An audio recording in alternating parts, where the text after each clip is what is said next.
Welcome, ladies and gentlemen. Today we have an extraordinary guest. The reason I say he is extraordinary, well, because he's got it in his bio would be one reason. James Kademan is joining me, and he currently owns Calls on Call Extraordinary Answering Service. He does that. He helps he coaches small businesses with his draw-in customers business coaching. The guy also has a podcast, which is Authentic Business Adventures Podcast, which he's had for like 4 years now. And he's a motorcycle enthusiast. So Sir James Kademan, welcome to the Sales Made Easy podcast. What is the good word, my friend? My gosh, it's a sunny day. So outside of being on a podcast, I think it's a great day to get on a motorcycle. Well, we could podcast on motorcycles, but I would have to go out and get one and learn how to ride one. But it's not too late. We're here. Not too late. Yeah. Happy to be here. Thanks for having me.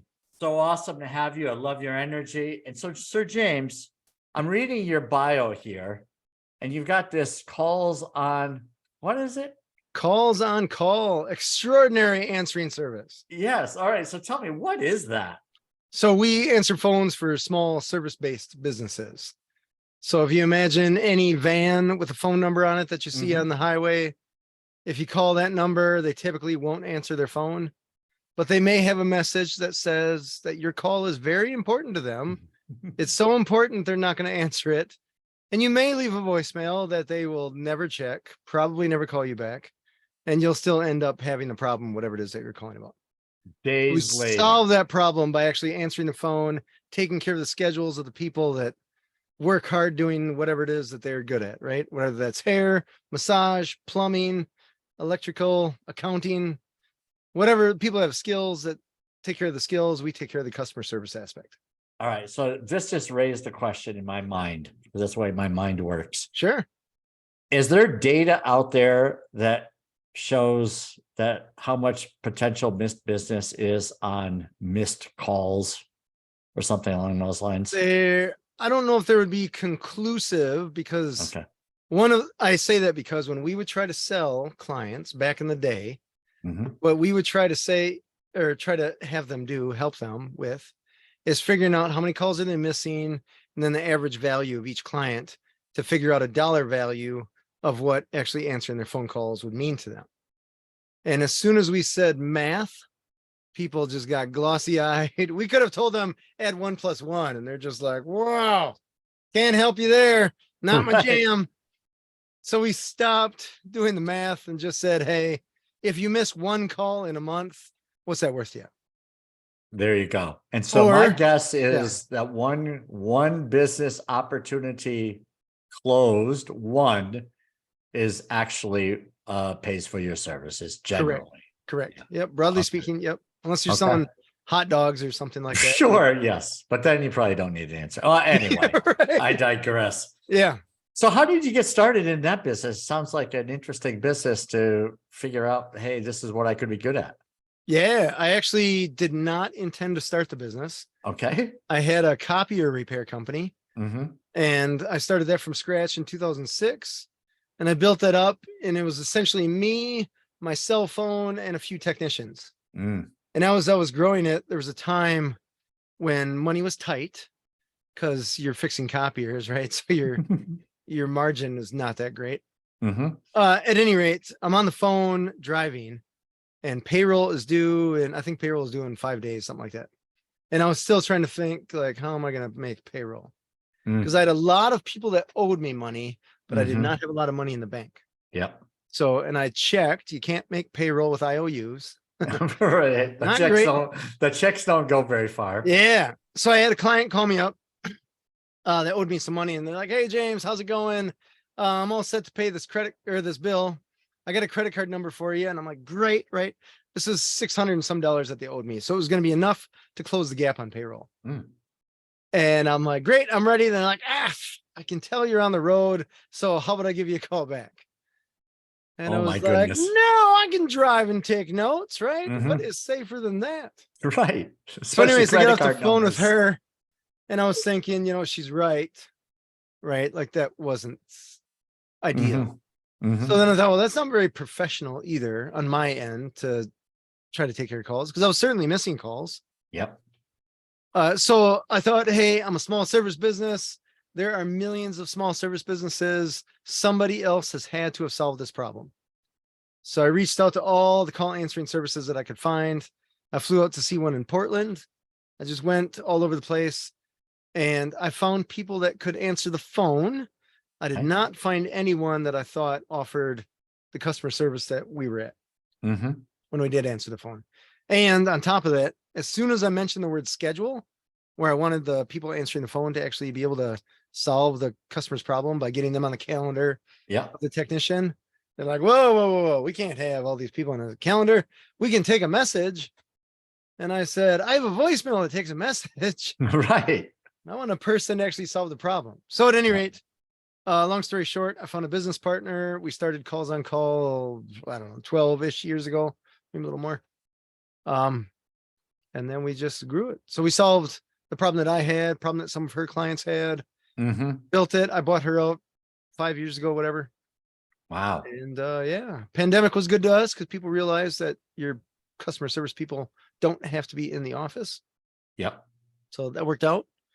That was one of the few ways the pandemic worked out. Yes. Okay, great. Well, I mean, I just find that really fascinating that you stumbled across this, like, I've got this problem with payroll and a credit card number being given to me, and then drawing conclusions or drawing the thought process all the way to this could be a pretty good business.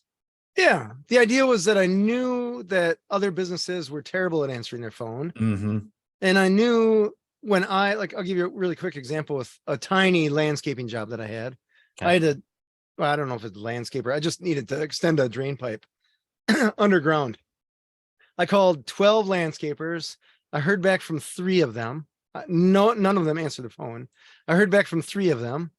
1 said, that's too small of a job. 2 said, I'll be there at, I'll come take a look at it. Those 2 never showed up. So I ended up just renting a tool thing to bury this pipe, whatever. And it's one of those things like, I have money that I was happy to give to somebody else to do this job. They probably do it better than me, but they weren't like, they must either hate money or whatever reason.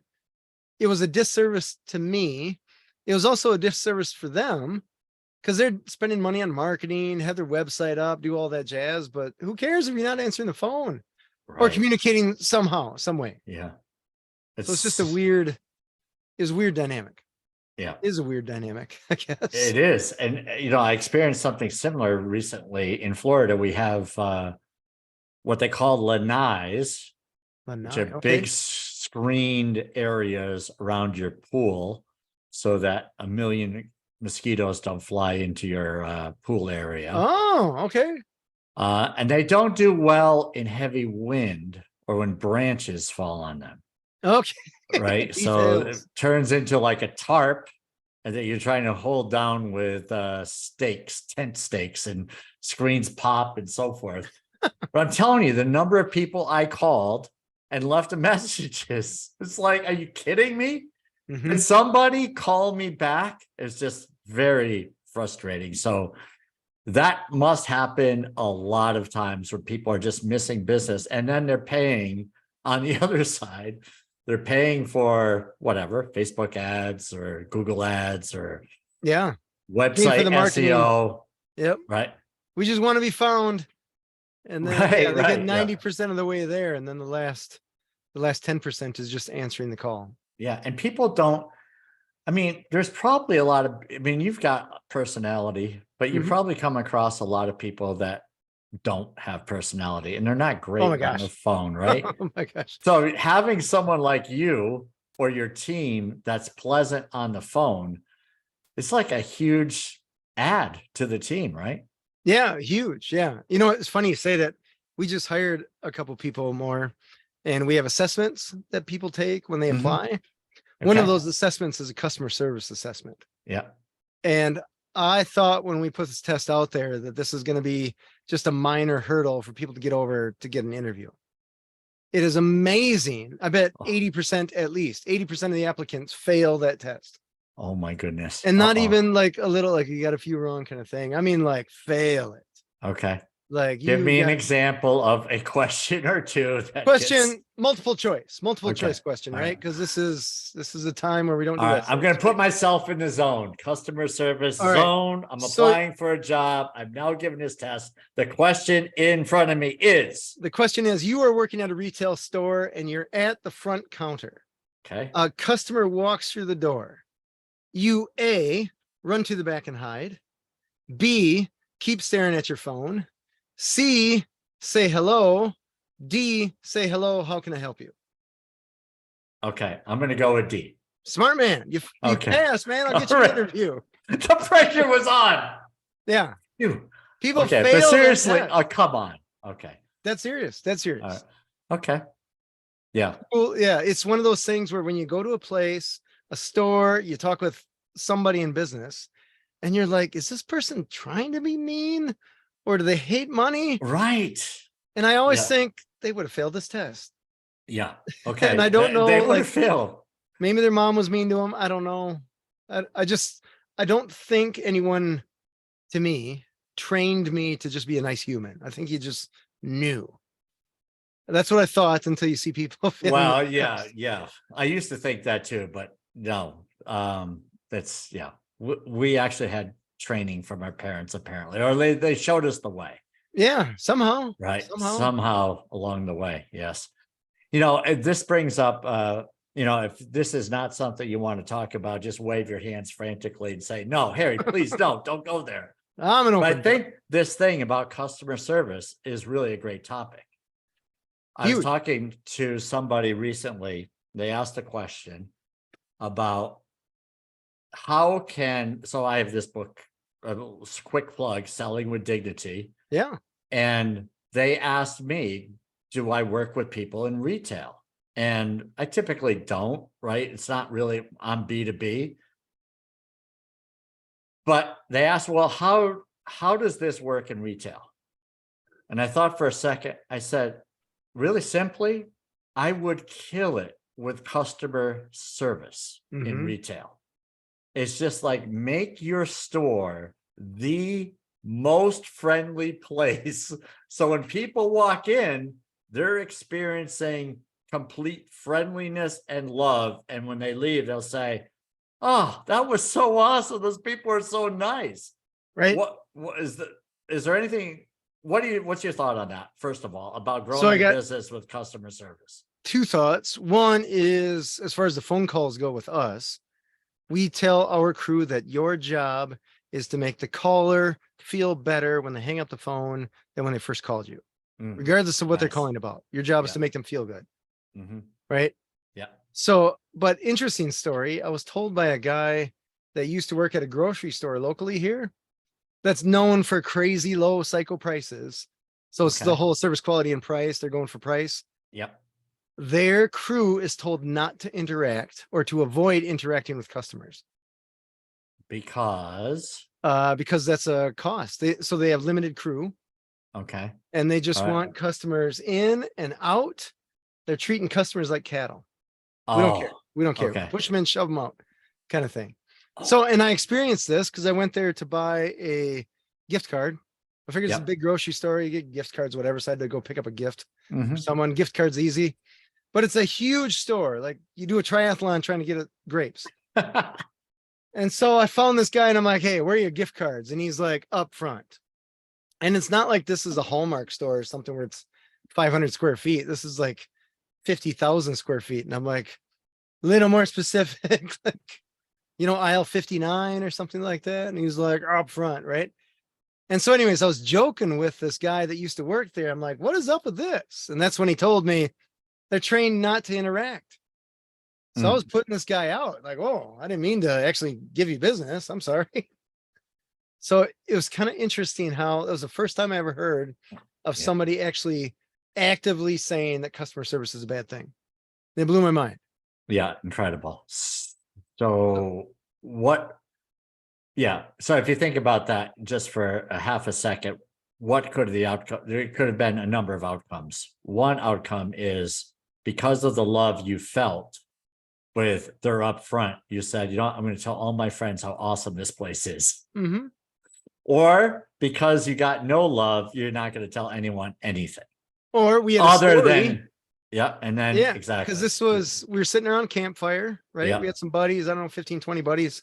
We're sitting around. And so we were talking about how terrible the customer service is at the store. Yeah. And how can that help business? Right. I hope it doesn't. Yeah.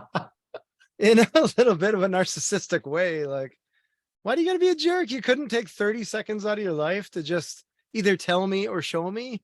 Yeah. I don't know what the guy was doing. He was just walking along. So I don't believe that I was interrupting him from helping a woman give birth or something like that. No. And probably they have more than enough time in the day to get their stuff done, in my guess, but I may be wrong. But who knows? They are saving lives. Who knows? Yeah, I'm not who knows? here to judge. But yes, that's an interesting philosophy. Yeah, it reminds me of the touch screens that you see at the fast food restaurants now. Yeah. And I'm taking 10 minutes to first I have to learn the software because I don't go to fast food restaurants that often. Exactly. Then I got to figure out what it is that I'm trying to find. Like I just want a burger or something. Where's your burger portion? And then I keep getting these add-on things. Like, can I just talk to a human? Just be like, hey, I just want a cheeseburger. That's all I want. That's all I want. So it's interesting how we're kind of forced. On the flip side, I think it's tough to find employees. So I can kind of see like, hey, you're getting replaced by a computer screen. So I understand it both ways, but from a customer service aspect, if you're in the service business at all, I personally think it's a big deal. And I believe you can charge more money if you offer better service. Yeah, absolutely. Why do you believe that? Because I know it's true. I'll tell you a really quick example. Okay, good. I like it. I love examples. Copier repair company. We hired for personality first and then skill set second, because I can train skill set. I cannot train personality. I've tried, can't do it. So anyways, I got these techs they're talkative. Man, so you go into this office that has all these cubicles. Are or aren't talkative? I missed that. Super talkative. Okay. Super talkative. All right. Yeah. Yeah. So the idea is that you go to offices that have copiers, right? They have 50 million cubicles. These people are just prairie dogging because they've never seen another human besides the person that sits across from them for 10 years. So this copier repair guy shows up and they need a friend. Copier repair guys chatting them up. Fixing the machine. I can remember that I had a machine I was working on at the state office. I think I had 12 people around me. And all I could think is how much money is being spent in payroll with me putting on the show here. Anyways. Coincidentally, this is the same day you were thinking about, I need to make payroll. Yeah, right. I'm just kidding. Yeah. I digress. Sorry. Probably in that realm. I was certainly thinking about money. Anyways, I get called. I'm working on this copier, or I go to work on this copier, and I can see it's got a sticker on the copier for one of our competitors.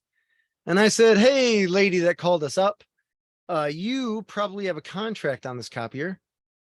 So they won't pay for me to fix it. You should probably call them. Like, I'd love to fix it for you, and I can, but we're not going to be free. And she's like, you charge us whatever you need. And I'm like, okay, is this on a contract? It is. I can't stand them. I hate them. I don't want to see them ever again. And so I was thinking, okay, I fixed the machine. It was $350 or something like that. So I gave her the invoice and I said, hey, just out of curiosity, what do you pay these guys a month? We pay $500 a month.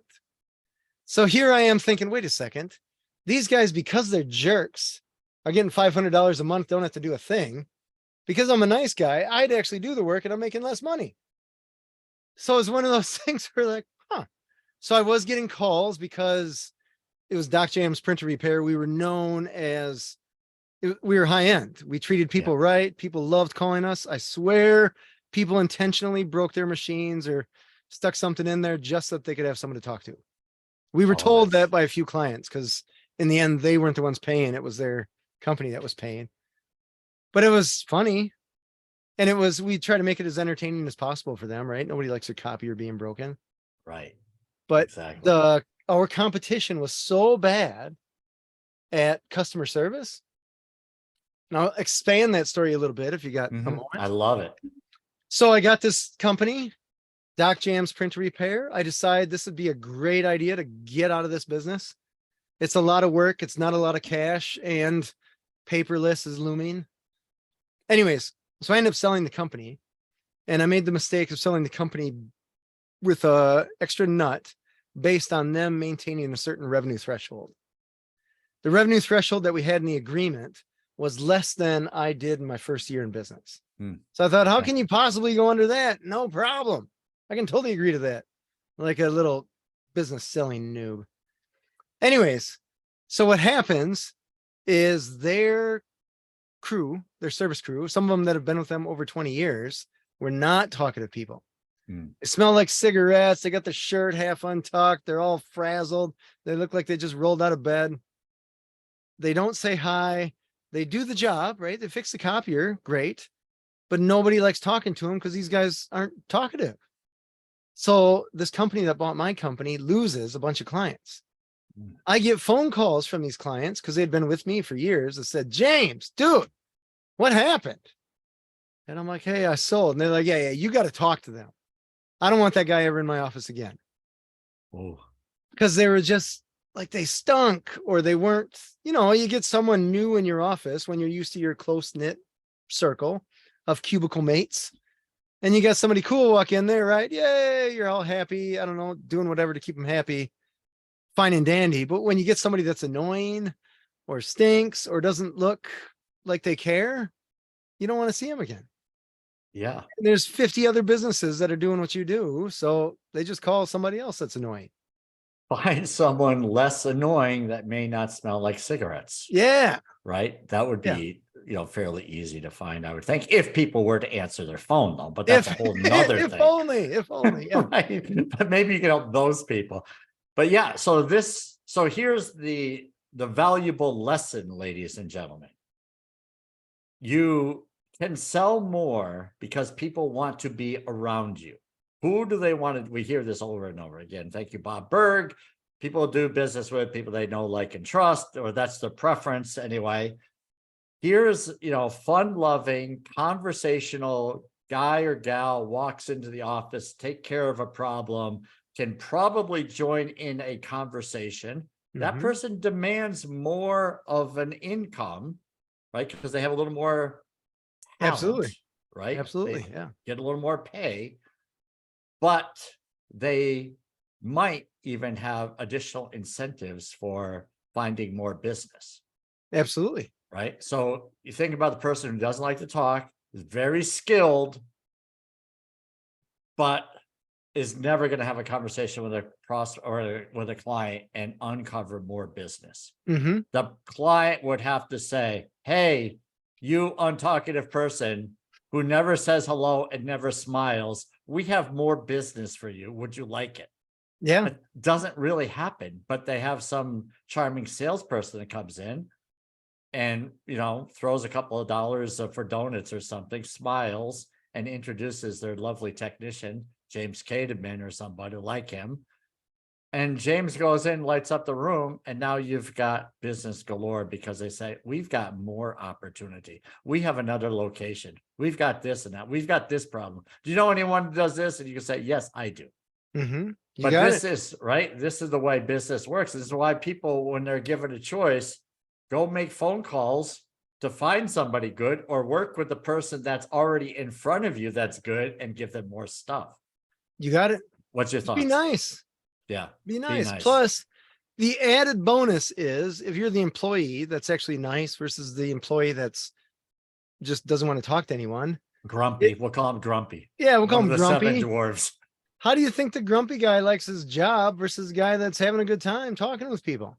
Yeah. Grumpy guy's gonna not care if he gets canned. He's not gonna care if the person never wants to see him again. He's just not gonna care. Just universally in life, you could probably find a bunch of other problems besides the job in the background there. Yeah. But the person that's just doing what they can to enjoy the job, have fun. I find that I enjoy the job when I'm talking with people. having fun, rather than just hanging out and doing the job kind of thing. Right. Yeah. But Well, I don't know. Maybe it's yeah. personality. I don't know. Yeah. Yeah. I mean, personality has something to do with it. So what do you say to the person that says, well, good help is hard to find, James? Well, they're not wrong. I It has agree. been it has been my experience that there are people out there that you can hire. It may take a little bit longer to find them, but they exist. It is not, I don't want to say diamond in the rough or anything like that, but us, when we hired these last two people, we had, I want to say 300, 400 applicants. I interviewed, where are we at here? 20, let's call it 30-ish. I take that back. We scheduled interviews with 30-ish. Okay. High teens showed up, right? Wow. Zoom Okay. interviews, right? So nothing crazy. I didn't get stuck in traffic or anything like that. So we whittled that 400-ish down to a couple, and it was not hard to whittle. So it takes some time, right? Instead of hiring somebody within a day, you got to hire them within a couple of weeks, but they're out there. Yeah. They're out there. So, and if you think that good people are hard to find, guess what? They will be even harder to find, right? Yeah. Yeah. And, it's just like, if you go in thinking that and you're negative, instead of saying, I only need two. Right. Right. That's it. I only need two quality people, and they may be in a 7-Eleven working a dead end job. Totally. Right. Being a manager. I mean, no offense to the 7-Eleven listeners, but no, not at all. Right. You get the idea, is that there's quality people everywhere. They don't know opportunities exist. So sometimes you're in a restaurant and you have a server who is a quality server. I mean, it could be even a friendly person at the local fast food place too. If we didn't have to work with a dang computer, a flat screen, trying to order a cup of coffee, for crying out loud, or a burger, and we actually talked to the person, found out they were super helpful. We say, hey, have you ever thought about doing something a little bit different that might give you a little more financial opportunity? Yeah. Those people are out there as well. Have you ever had conversations like that? Oh my gosh, tons of times. Yeah. Okay. I've given out my card to tons of people in service industries that you just run into. And you're like, hey, if you're ever looking, just let me know. Yeah. It's interesting. You say good people are hard to find. Yeah. But I always joke that I can find morons easy. I can find somebody rude, no problem. So good people are hard to find. Bad people can find them, no problem. No problem. Stick your arm out, you'll find one. Oh, it's too funny. You can just go to the grocery store that has everything in boxes, right? Find the guy that won't show you where gift certificates are. When you're carrying around your own box in a grocery store, I was thinking there's a store I knew, but anyway, I was making the connection because I'm really a friendly person, and I go to the store where it has stuff in boxes. I won't mention their name for the 12 listeners, but I try to small talk the person who's taking my money, and I get nothing.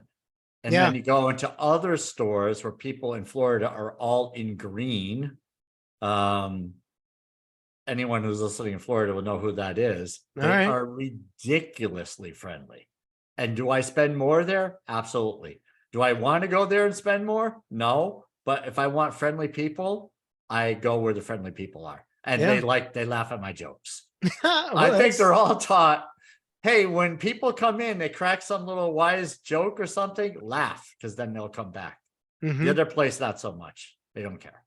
It's interesting. There's a gas station chain around here called Quick Trip, KWIK. They put their people through customer service training. For the most part, their employees are extremely friendly. Not obnoxiously so, but it's a gas station that you almost look forward to going to. There's a BP gas station just down the road that had been there for years. That was just like, I think they had 4 pumps or something like that. Had a Subway inside it, and it always seemed kind of grungy. And you never had to worry about having to wait for a pump there. Quick Trip goes up. This is probably 5 years ago. Quick Trip goes up further down the road from the highway, so more inconvenient. I think they have 15 pumps, or 16, I suppose, to be even number, whatever it is.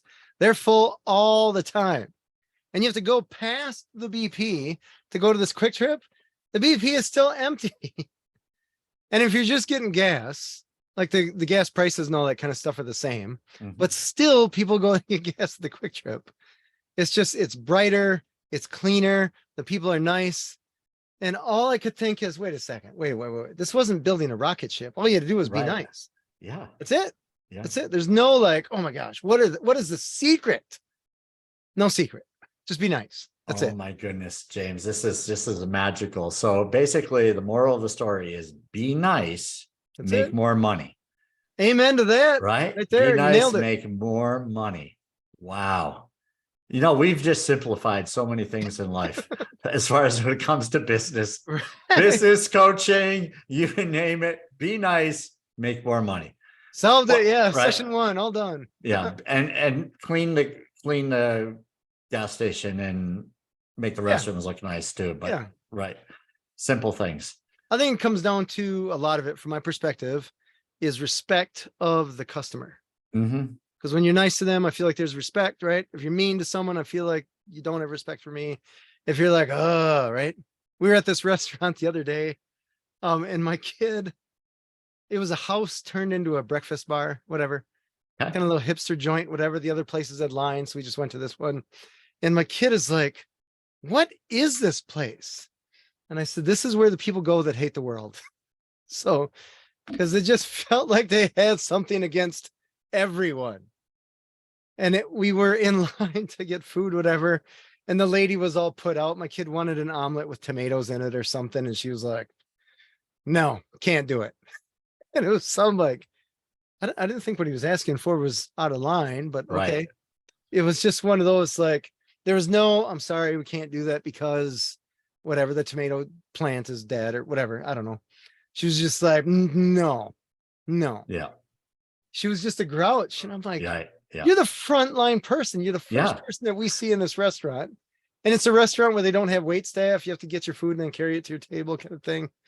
It was just a weird, like, you are the impression that we get from this business. Well, the owner has said good help is hard to find and believe that. Yeah.